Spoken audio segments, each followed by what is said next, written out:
Bienvenue sur cette capsule vidéo sur une notion liée à l'électricité, l'énergie électrique. L'énergie électrique est l'énergie liée à l'électricité. Plus un objet a une grande puissance et plus il va consommer d'énergie électrique. Le symbole de l'énergie est E et son unité est le joule.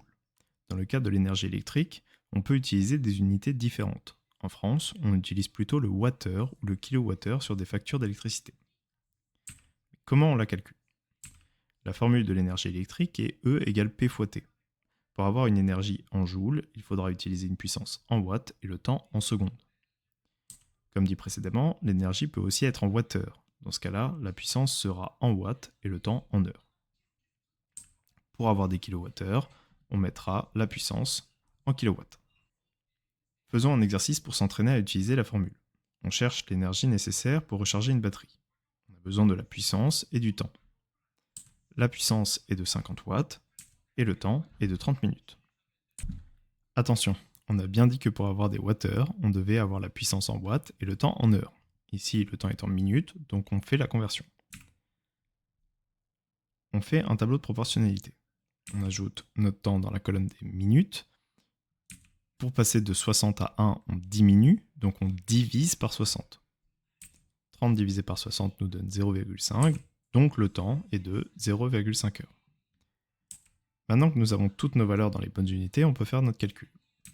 On commence par la phrase d'introduction, la formule, le calcul, le résultat avec l'unité, et enfin une phrase de conclusion. Voici un exercice, je te laisse mettre pause pour le faire avant d'avoir la correction.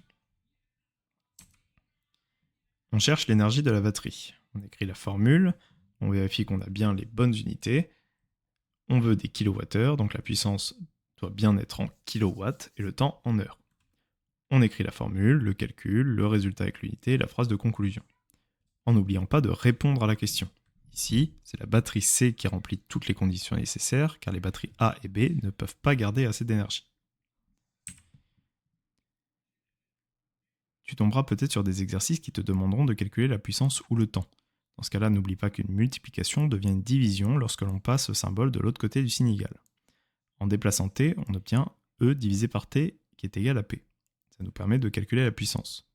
En déplaçant P, on obtient E divisé par P qui est égal à T. Ça permet de calculer le temps. Avec ça, tu as plusieurs formules pour calculer la puissance ou le temps. Prenons le temps pour exemple. Selon le contexte, tu peux le calculer avec cette formule ou alors passer avec la formule de la vitesse. Pense donc à bien regarder toutes les informations. Si tu as une puissance et une énergie, alors tu devras utiliser cette formule. Si tu as une distance et une vitesse, tu devras passer par la formule de la vitesse. C'est la même chose pour la puissance. Si tu as une énergie et un temps, tu vas devoir utiliser cette formule. Mais si tu as une tension et une intensité, tu vas devoir passer par la formule P égale U fois I.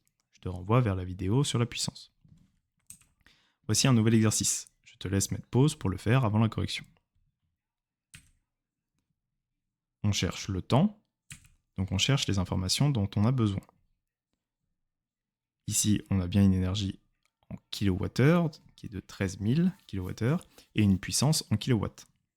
On va donc devoir modifier la formule. On n'a plus qu'à présenter le calcul. On écrit la phrase d'introduction, la formule, on la modifie, donc on a une multiplication qui devient une division en déplaçant P. On remplace par les valeurs, on écrit le résultat avec l'unité, et la phrase de conclusion. Voilà, tu sais maintenant tout ce qu'il y a à savoir sur l'énergie électrique. Je te souhaite bon courage dans tes révisions.